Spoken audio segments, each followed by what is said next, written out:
Hello everybody and welcome back to the TEW 9 series here on the channel. This is the February 7th edition of Friday Night SmackDown, and we are opening the show with Kevin Owens.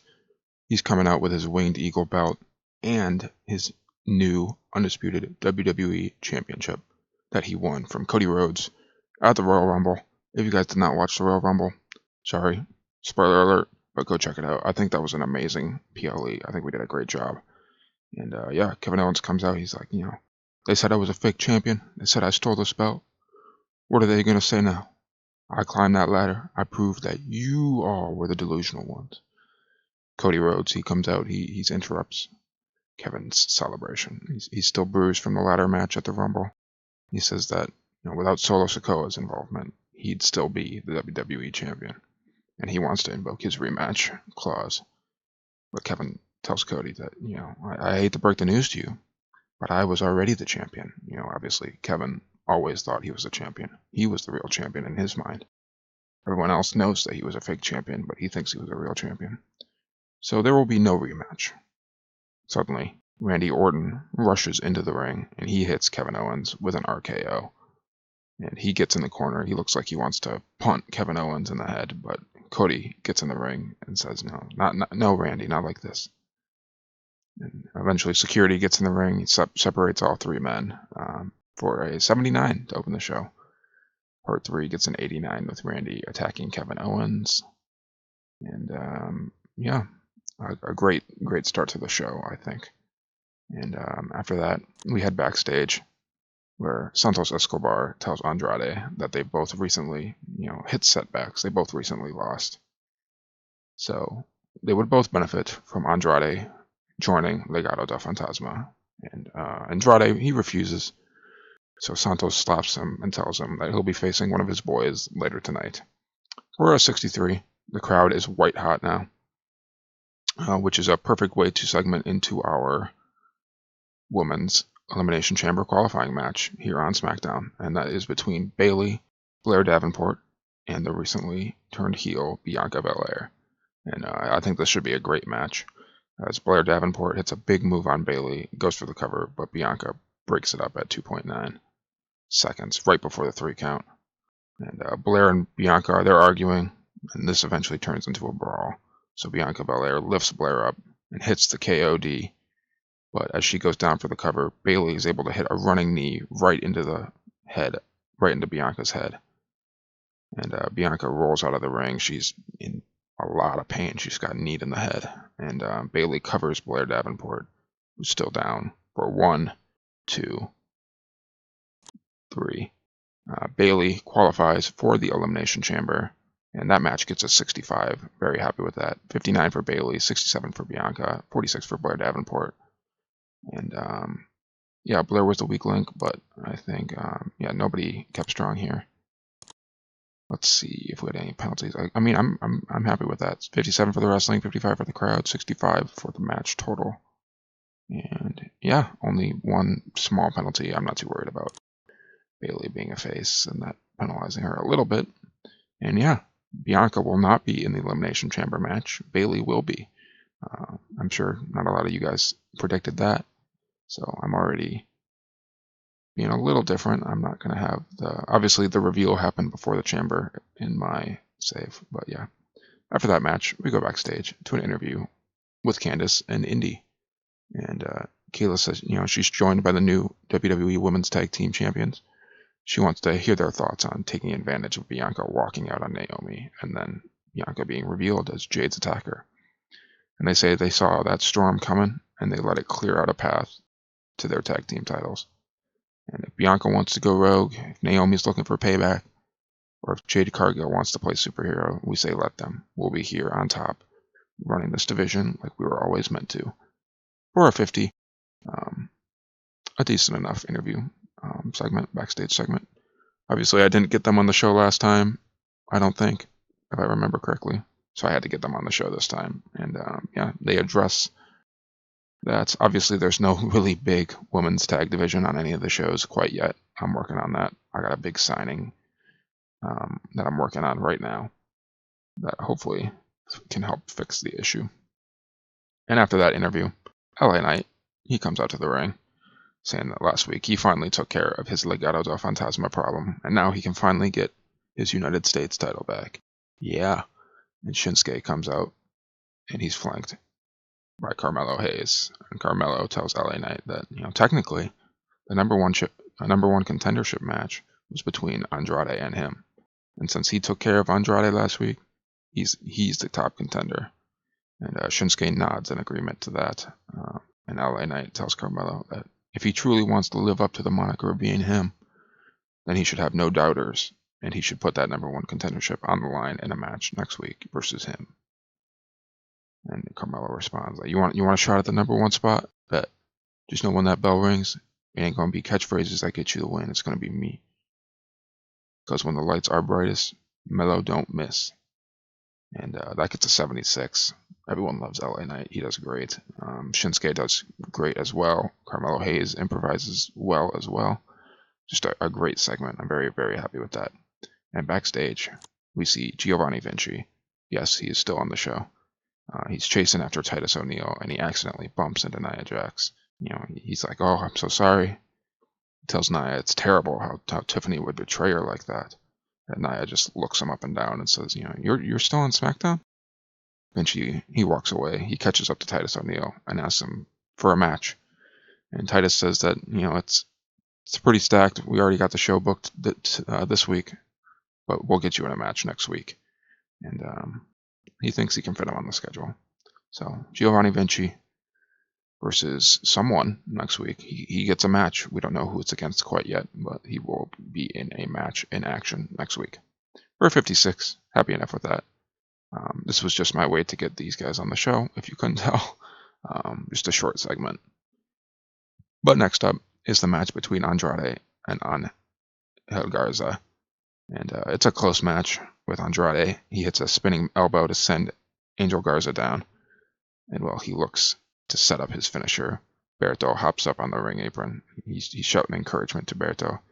And Andrade, he's still able to hit his finisher and cover for 1, 2, 3 for a 69. Awesome. Very happy with that. 67 for Andrade, 54 for Angel Garza. 61 for the wrestling, 47 for the crowd. Hammerlock DDT, El Idolo. He hits his finisher. Yeah, 69. Awesome. Nice. Very nice. And after that match, Andrade, he walks over to Berto saying, you want to get involved next week? I want to see what you can do in the ring. So Andrade versus Berto next week. And yes, this is going to be very similar to the LA Knight Santos Escobar feud. It's all building to stuff, I promise. It is all building to stuff, I promise. And after that match, Solo, Jacob, and the Tongans come out to the ring. Solo says he's not going to apologize for costing Cody Rhodes the title. He might have lost the Ulafala to Roman, but this is still his family, and he plans on bringing the WWE Championship back to the bloodline. And with Cody Rhodes out of the picture, it's easier than ever. Jimmy Uso's music hits, and he comes out to the stage telling Solo that Solo needs to apologize for splitting up the family and sending him to the hospital. Solo says, again, he's not going to apologize because he's not the one that attacked him. If Jimmy is still resentful, then he can face Tama Tonga in the ring right now. And so next up, we have Jimmy Uso versus Tama Tonga, and this is a brutal match. I have it set as a mayhem match. And late into the match, Solo throws Tama Tonga a steel chair, but the ref rips it away. Solo and Jacob get on the ring apron and look like they're going to interfere in the match, but suddenly Roman Reigns, his music hits and takes the attention of Solo and Jacob. They look to the stage. They start to head over there, but no Roman Reigns is coming out. It's just his music. Jimmy hits a super kick on Tama Tonga and then gets the Uso splash and covers for 1, 2, 3. Jimmy Uso set it up. He used Roman's music as a way to get a distraction and win the match for a 62. Very happy with that. 56 for Tama, 60 for Jimmy, 58 for the wrestling, 61 for the crowd. The crowd is buzzing, and yeah, I'm happy with that. Let's see. Yeah, so no penalties for the mayhem match type. I'm very happy with that. And yeah, after that, the Motor City Machine Guns come out to the ring and celebrate getting their tag team titles back. And DIY, they come out and tell them that their second reign is going to be even shorter than their first reign because they're taking them right back. The titles, that is. And the Street Profits come out, tell DIY, not so fast. Montez Ford tells Johnny Gargano they need to get to the back of the line. The Motor City Machine Guns, they stop the arguing. And Chris Sabin gets the mic. He tells them, Montez, why don't you face Johnny Gargano tonight? And we'll put the tag team titles on the line next week against whoever wins for their team. So next up is Montez Ford versus Johnny Gargano, with the winner getting their team a title shot next week on SmackDown. This gets a 60, and Montez Ford comes across well. I'm happy with that. And Montez versus Gargano. And I told them to steal the show, so Gargano hits a slingshot DDT. He goes for the pin, but Montez kicks out at 2.9, and right before the 3 count. Montez counters his next move with an enziguri. He's running the ropes, but he gets caught in the Gargano escape, and it looks like he's going to tap. The crowd's worried, but he fights his way to the ropes, and he's able to rally. He hits a standing blockbuster, goes to the top rope. He goes for From the Heavens, but Johnny Gargano rolls away just at the last second. He's able to recover, hit a super kick, and then a poison rana, but Montez Ford somehow flips through it and lands on his feet. The crowd's going crazy. Montez Ford's running the ropes. He rebounds off the ropes, hits a spine buster, and then goes right up to the top rope for From the Heavens at an insane height. And he hits it this time. He covers for 1, 2, 3. Montez Ford. Gargano was off his game, man. 56 for Montez, 52 for Gargano. Montez Ford defeats Johnny Gargano. And I told him to steal the show, a 61. I'm very happy with that. They got bonus for going all out. Very, very happy with that. 54 for the wrestling, 51 for the crowd. And Street Profits will face Motor City Machine Guns next week here on SmackDown for the tag team titles. After that match, Chelsea Green and Piper Niven come out to the ring. They are mocking Michin for losing her title opportunity against Chelsea Green for the women's U.S. title. And Chelsea tells the audience to pledge allegiance to Chelsea Green, but suddenly Jordynne Grace's music interrupts her. And she comes out with Michin, and Jordynne applauds Michin for putting up with Chelsea for so long, but now it's her turn. And she tells Chelsea that there's nothing that Chelsea can do to stop her from winning that U.S. title. And Piper Niven steps up, says, "Not so fast. You've got to get through me first." And Jordynne agrees and says next week she'll go through Piper Niven to earn her shot at Chelsea Green's women's U.S. title. And that gets a 56. I'm happy enough with that. Jordynne Grace announcing herself as Chelsea Green's next challenger. And next up, a match between Naomi and Elektra Lopez. I don't have any big finish planned for this. It's an Elektra Lopez match. I do have to figure out a way to build up her popularity a little bit because a 24 is not great. 49 for Naomi. This match gets a 45. Naomi obviously wants revenge, as Bianca used Elektra Lopez to hit Jade Cargill with the car. And since Bianca was already in a match tonight, Naomi settled for taking her anger out on Elektra Lopez. And she wins this in 11 minutes with a rear view. 37 for the wrestling, 34 for the crowd. 45. It's all right. Could be better, could be worse. Elektra Lopez. We got to get her pop up somehow. Yeah. After that match, backstage, Braun Strowman, he's giving his thoughts on his recent loss against Shinsuke Nakamura at the Royal Rumble when he's interrupted by Pretty Deadly. And they said that maybe Braun isn't the big scary monster that they thought they were looking for their musical. And they mock him for losing the match. And Apollo Crews, he steps in, he defends Braun. Says if they want to see how much of a monster he is, they can see in the ring next week. So next week, we'll have a tag match, Apollo Crews and Braun Strowman versus Pretty Deadly. For 58, Braun Strowman was fantastic.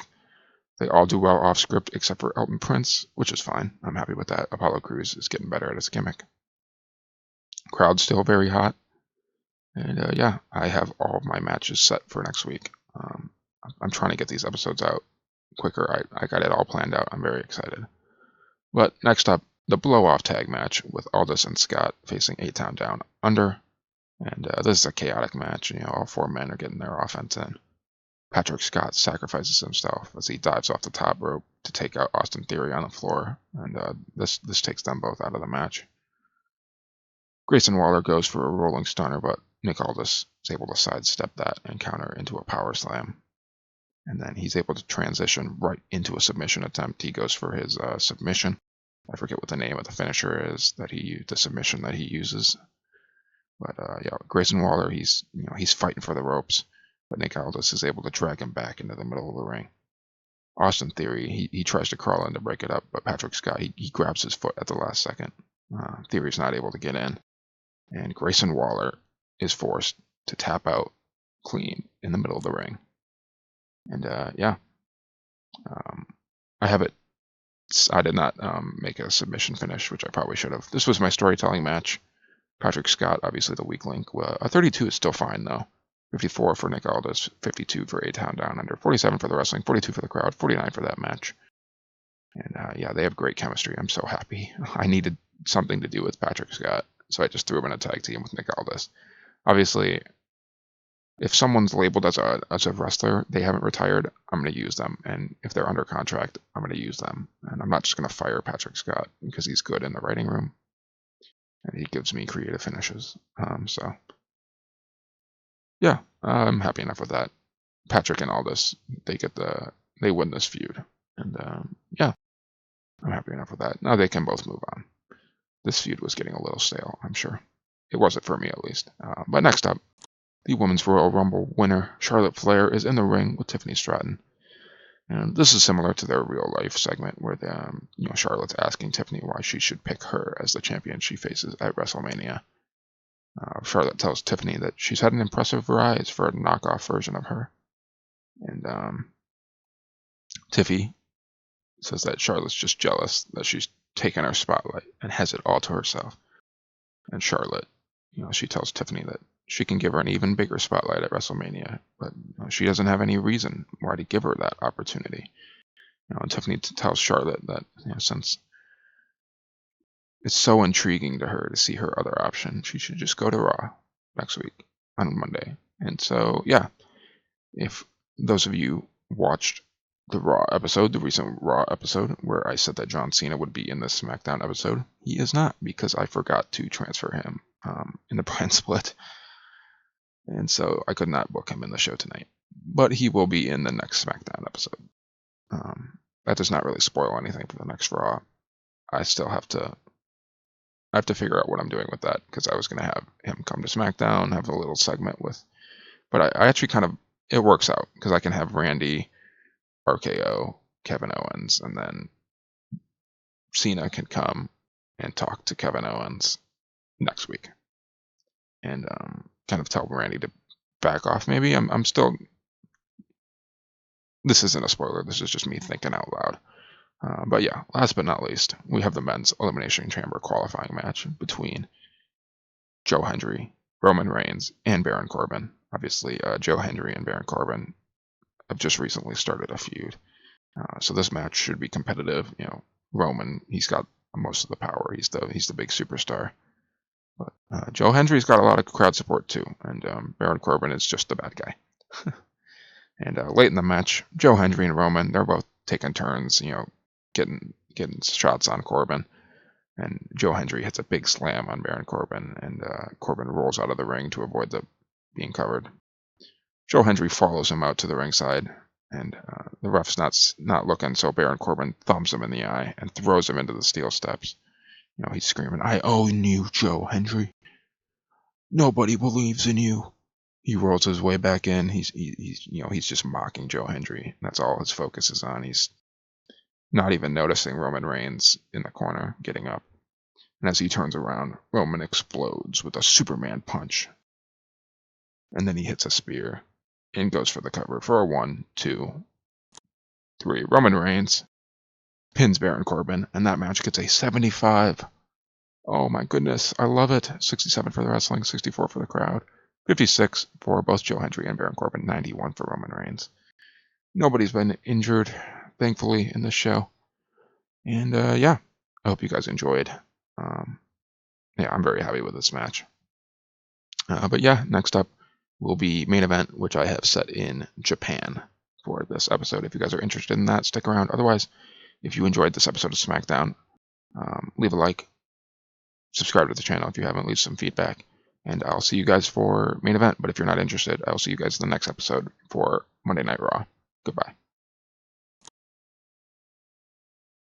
Oh, 75 for that show. Awesome. And yeah, see you guys for main event. And here we are for main event here in Japan this time. We're opening the show with Asuka, just getting a good rating in Japan, a 62 to open the show. And yeah, I'm not going to be set. I'm just going to do some Japanese stars and some former New Japan Pro Wrestling stars in the main event show tonight. And that's the theme for main event. And yeah, Asuka opening the show. And then we're starting with Mio Sky and Wendy Chu. Mio Sky getting a victory, 24, because it's not great. Both of these are unimportant, but Mio Sky is Japanese, Io Sky's sibling, obviously. And putting Mio Sky over here a little bit, hopefully getting her some pop. I did keep Wendy Chu strong, so that's why the rating went down a little bit. Otherwise, it could have been high 20s. I'm not too worried about it. Water kick went in 10 minutes there. We have the Tongans making an appearance. Obviously, they were big in New Japan Pro Wrestling. This angle gets the crowd hotter. After that not so great match, a 61. I'm happy with that. And yeah, they're both doing great. Next up, we have Io Sky and Kairi Sane, the Japanese members of Damage Control that aren't injured, versus Chelsea Green and Piper Niven. A 56 for this match, 59 for Kairi, 60 for Io Sky, 40 for Piper Niven, 31 for Chelsea Green. And the crowd's white hot now. 48 for the wrestling, 40 for the crowd, 56 for that match. I'm happy with that. I did not keep anyone strong in this match.